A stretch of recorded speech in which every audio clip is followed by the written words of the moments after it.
నమస్తే శ్రీ మాత్రే నమః శ్రీ గురుభ్యో నమః మే నెల 29 2025 గురువారం నాటి పంచాంగం ప్రకారము శ్రీ విశ్వావసు నామ సంవత్సరం ఉత్తరాయణం గ్రీష్మ ఋతువు జ్యేష్ఠ మాసం శుక్లపక్షం ఈ రోజు సూర్యోదయము తెల్లవారుజామున 5:45 సూర్యాస్తమ సమయం సాయంత్రం 6:42 అయితే ఈ రోజు తిథి తదియ రాత్రి 11:23 వరకు తరువాత చవితి తిథి ప్రవేశము నక్షత్రము ఆరుద్ర నక్షత్రము 10 గంటల అంటే రాత్రి 10:41 వరకు తరువాత పునర్వసు నక్షత్ర ప్రవేశము ఈ రోజు వర్జ్యం ఉదయం 8:14 నుంచి ఉదయం 9:43 వరకు దుర్ముహూర్త సమయము ఉదయం 10:04 నుంచి 10:55 వరకు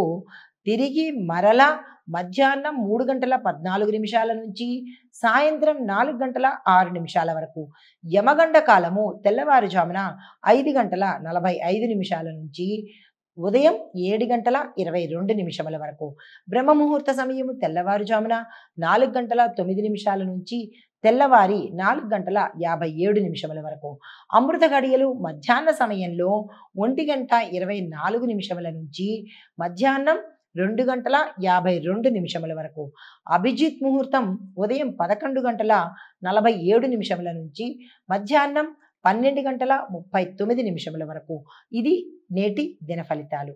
తదుపరి రాశి మకర రాశి. ఈ రాశిలో ఉండే వారికి మనోవ్యాకులత ఎక్కువగా అయ్యే అవకాశం కనబడుతోంది. మానసిక వ్యధకు గురయ్యే అవకాశం కనబడుతోంది. అనవసరమైన ఆలోచనలు మిమ్మల్ని ఇబ్బంది పెట్టేటట్టుగా ఒత్తిడి పెరిగేటట్టుగా కనబడుతోంది. జాగ్రత్తలు తీసుకోండి. అయితే మీరు ఏ పని తలపెట్టినా ఈరోజు అది ఆలస్యం అయ్యే తీరుతుంది. కాబట్టి ఈరోజు మీరు ఏ పని తలపెట్టకండి. క్యాజువల్గా అంటే రోజు ఎలా ఉంటుందో ఈరోజు కూడా అలాగే జరిగే ప్రయత్నం చేసుకోండి. కొత్తగా ఏది ప్రారంభించకండి. అయితే భౌతిక పరమైన విషయాల పట్ల మీకు ఒక రకమైన అడ్వర్షన్ వస్తుంది. అంటే విరక్తి భావము కలిగే అవకాశం కనబడుతోంది. నిరాశ చెందకండి. అది తాత్కాలికంగా ఒక్కరోజు కదా, జాగ్రత్తలు తీసుకోండి. అయితే మీకు చెప్పదగిన పరిహారము శని భగవానుడి ఆలయంలో నల్ల నువ్వులతో దీపం పెట్టినట్టయితే కనుక కొంత సానుకూలమైన ఫలితాలు పొందుతారు. తదుపరి రాశి కుంభరాశి. ఈ రాశిలో ఉండే వారికి ఆర్థిక లావాదేవీలు స్థిరంగా సాగుతాయి. ఆర్థిక పరంగా కొంత వెసులుబాటు కొంత ఊరట కలిగే అవకాశం కనబడుతోంది. కుటుంబంతో కలిసి శుభకార్యాలకు వెడతారు. శుభకార్యాలకు సంబంధించిన సూచనలు ఇండికేషన్స్ కూడా మీకు వచ్చే అవకాశం కనబడుతోంది.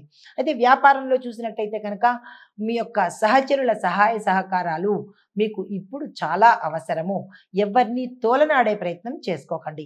మీకు చెప్పదగిన పరిహారము శివలింగానికి మీరు అభిషేకం చేసుకున్నా లేదు అంటే కనుక శివాలయంలో కనుక మీ పేరిట అభిషేకం చేయించుకున్నా కానీ మంచి ఫలితాలు పొందే అవకాశం కనబడుతోంది. సాధ్యమైనంత వరకు ఈరోజు శివనామస్మరణ చేసే ప్రయత్నం చేసుకోండి. తదుపరి రాశి మీనరాశి. ఈ రాశిలో ఉండే వారికి ఆత్మవిశ్వాసం పెరుగుతుంది.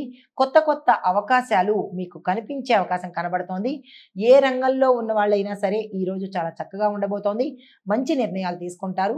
ఏ పని చేయాలన్నా ఈరోజు సక్సెస్గా ఉంటుంది. కాబట్టి తప్పనిసరిగా వృధా చేసుకునే ప్రయత్నం చేసుకోకండి. రిపీట్.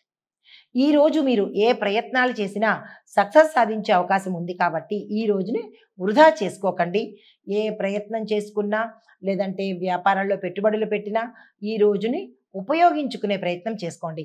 అయితే నూతన సంబంధాలు కొత్త వ్యక్తుల పరిచయాలు ఈరోజు జరుగుతాయి. వాటి వల్ల ఉత్తరోత్తర లాభాలు పొందే అవకాశం కనబడుతోంది. మీకు చెప్పదగిన పరిహారము గురు దక్షిణగా ఏదైనా దానం కానీ లేదా పూజ కానీ చేయించుకున్నట్టయితే సానుకూలమైన ఫలితాలు పొందే అవకాశం గోచరిస్తోంది. నమస్తే.